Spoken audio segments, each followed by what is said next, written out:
সামনেই বিধানসভা নির্বাচন, গ্রাম থেকে শহর রাজ্যের সর্বত্রই বইছে নির্বাচনী হাওয়া। নির্বাচনের প্রাক্কালে যাতে কোনো ধরনের অপ্রীতিকর পরিস্থিতি সৃষ্টি না হয় তার জন্য হোজাই জেলার প্রতিটি এলাকায় চলছে পুলিশের রুট মার্চ। কাকি থানার পুলিশ সুপারের নেতৃত্বে হোজাই জেলার কাকি টঙ্গিয়া চলাচলি এলাকায় চলে কেন্দ্রীয় বাহিনী রুট মার্চ।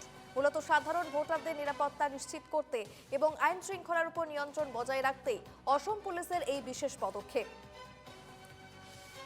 বিধানসভা নির্বাচন উপলক্ষে বিভিন্ন প্রান্তে কেন্দ্রীয় বাহিনীর রুটমার্চ চলছে। হোজাইয়ের কাকি এলাকাতেও টহলদারি করতে দেখা যায় পুলিশকে। ভোটারদের নিরাপত্তা নিশ্চিত করতেই অসম পুলিশের বিশেষ পদক্ষেপ।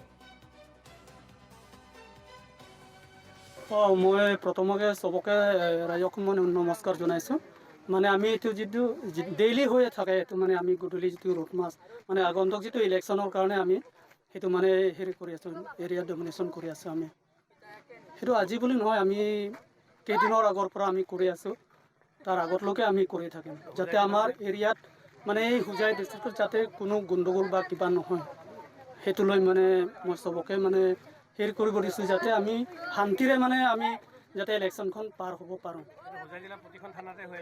হয় হয় হয় হয়, সেইটো অকল আমাৰ কাকি বুলি নহয়, আমি হোজাই ডিষ্ট্ৰিক্টত চব জেগাতে সেইটো চলি আছে।